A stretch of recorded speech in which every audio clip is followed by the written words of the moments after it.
왜 또다시 이런 상황이 되었을까요? 다원이가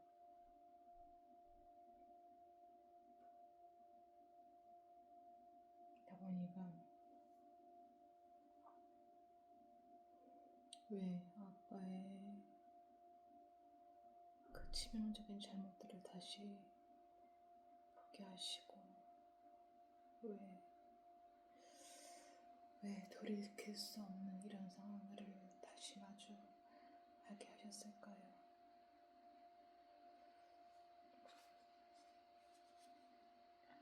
이유는 알 수 없는데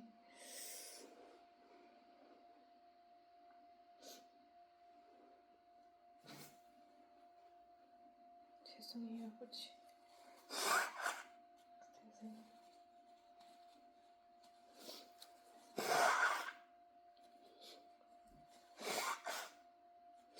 이 믿음 없는 저를 용서하시고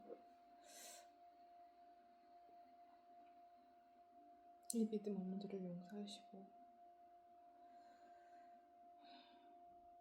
두려움 없이 주님께서 주시는 제게 주시는 지혜와 능력과 명철과 빛으로 하루하루 힘있게 살아갈 수 있는 오늘의 말씀 주실 것을 믿으며 다니엘서 시작하겠습니다. 다니엘서 1장. 느부갓네살 왕궁의 젊은이들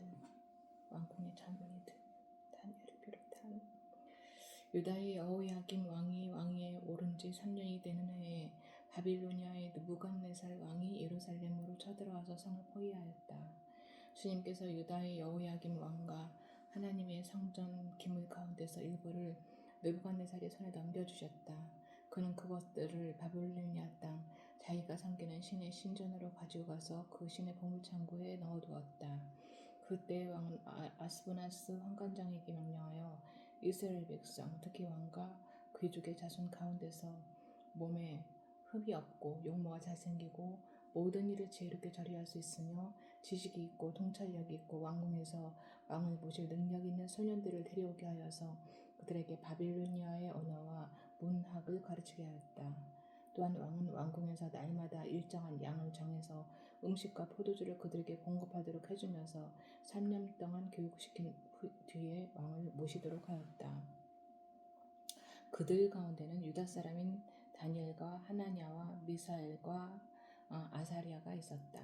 환관장이 그들에게 이름을 새로 지어주었는데 다니엘은 벨드사살이라고 하고 하나냐는 사드락이라고 하고 미사엘은 메삭이라고 하고 아사리아는 아벳느고라고 하였다. 다니엘은 왕 내린 음식과 포도주로 자기를 더럽히지 않겠다고 마음을 먹고 환관장에게 자기를 더럽히지 않을 수 있도록 해달라고 간청하였다. 하나님은 다니엘이 환관장에게 호의와 동정을 받도록 해주셨다. 아멘. 호의와 동정. 근데 호의와 동정이 자신을 위해서가 아니라 하나님을 믿는 믿음 안에서 행해질 때 이 호의와 동정이 을 받을 수 있을 것 같아요.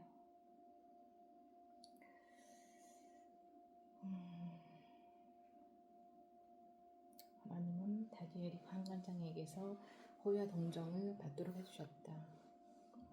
환관장이 다니엘에게 말하였다. 너희가 먹고 마실 것을 정해주신 분은 나의 상전이신 임금님이시다. 임금님께서 너희의 얼굴이 너희와 같은 나이의 젊은이들보다 더 상해 있는 것을 보시게 될까 두렵다. 그렇게 되면 너희 때문에 내 목숨이 임금님 앞에서 위태롭게 될 것이다. 다니엘은 감독관에게로 갔다.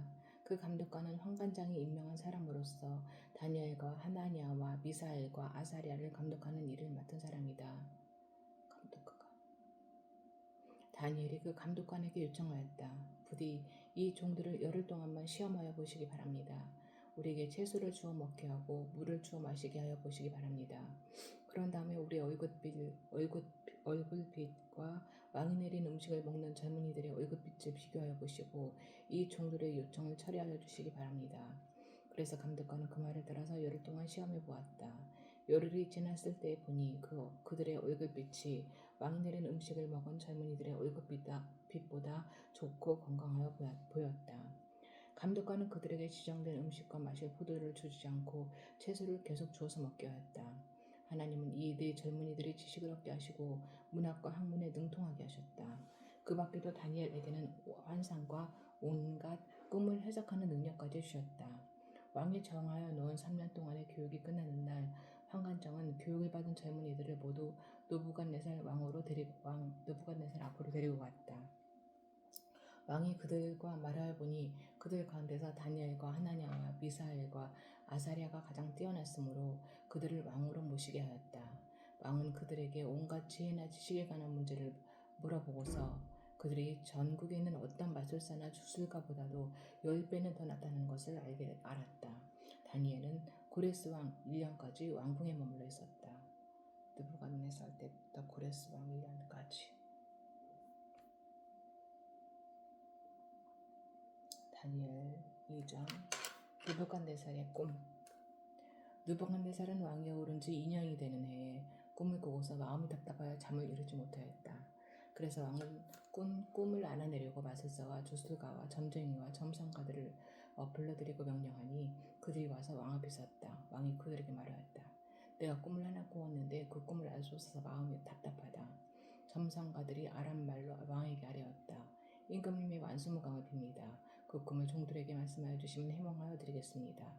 그러자 왕이 점상가들에게 말하였다. 나의 명령은 확고하다. 너희가 그 꿈의 내용과 해몽을 나에게 말해주지 못하면 너희의 몸은 토막이 날 것이며 너희의 집은 쓰레기 더미가 될 것이다. 그랬어. 이해가 통로. 그러나 너희가 그 꿈의 내용과 해몽을 말해주면 내가 너희에게 선물과 상과 큰 명예를 주겠다. 그러니 그 꿈과 그 해몽을 나에게 말하여라. 그들이 다시 아뢰었다. 임금님께서 그 꿈을 종들에게 말씀하여 주시면 해몽해드리겠습니다. 왕이 호령하였다. 과연 내가 생각한 대로구나. 나의 명령이 확고한 것을 알고서 너희는 지금 시간을 벌려고 한다.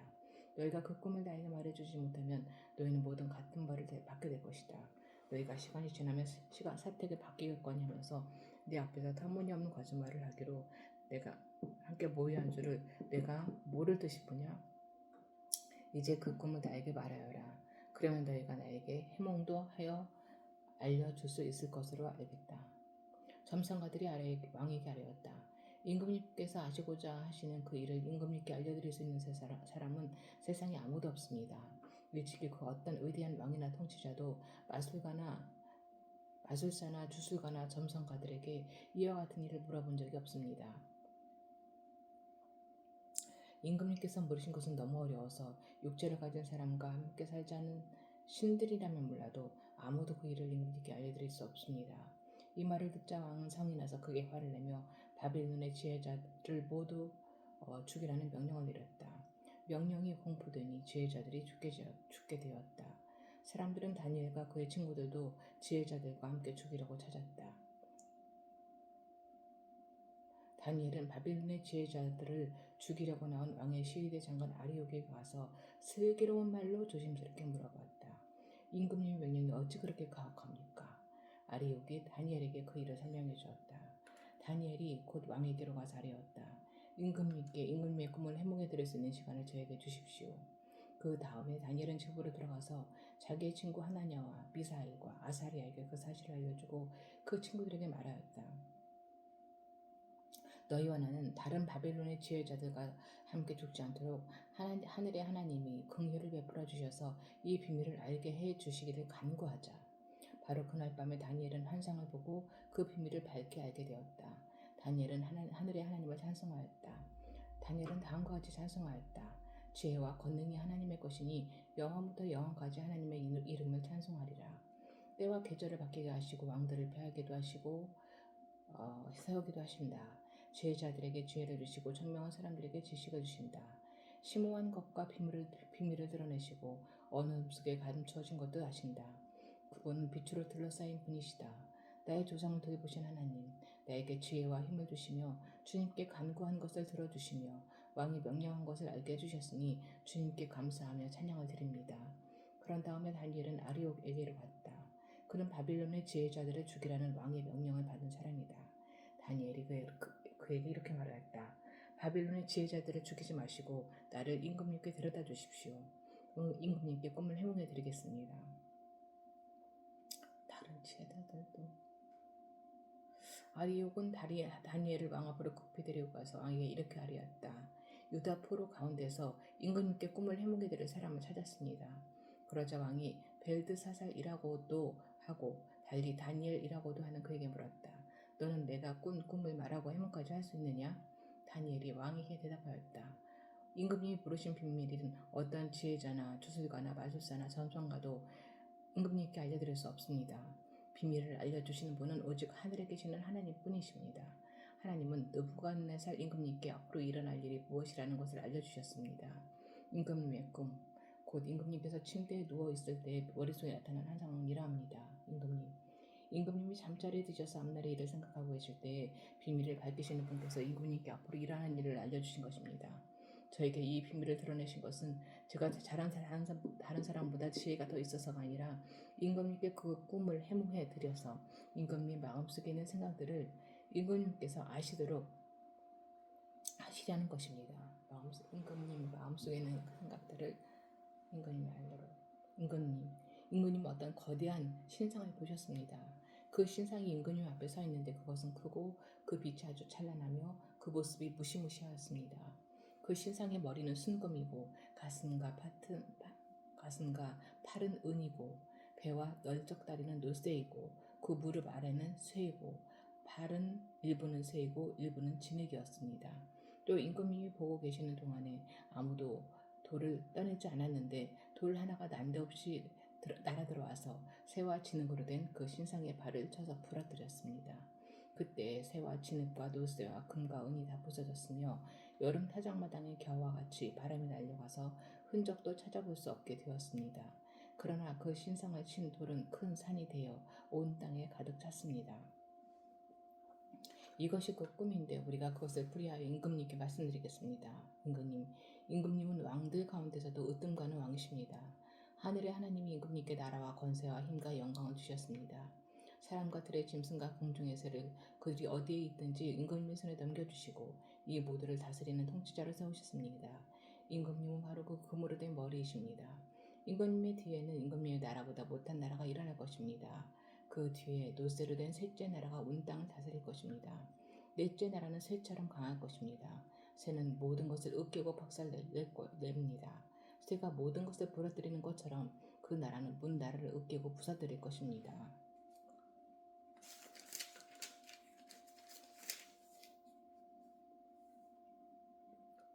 임금님이 보신 발과 발가락의 일부는 토기장의 진흙이고 일부는 쇠였던 것 같이 그 나라는 나누어질 것입니다. 그러나 임금님이 진흙과 쇠가 함께 있는 것을 보신 것 같이 그 나라는 쇠처럼 강한 면도 있을 것입니다. 그 발가락의 일부가 쇠이고 일부가 진흙인 것 같이 그 나라의 일부는 강하고 일부는 쉽게 부서질 것입니다. 임금님께서 진흙과 쇠가 함께 있는 것을 보신 것 같이 그들이 다른 인종과 함께 살 것이지만 쇠와 진흙이 서로 결합되지 못하는 것처럼 그들이 결합되지 못할 것입니다.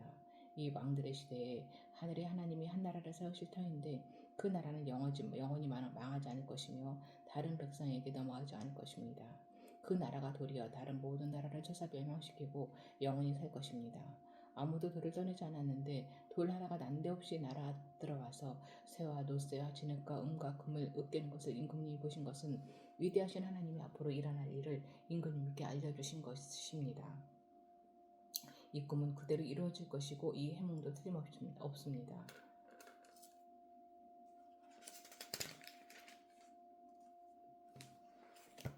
왕이 다니엘을 높이다.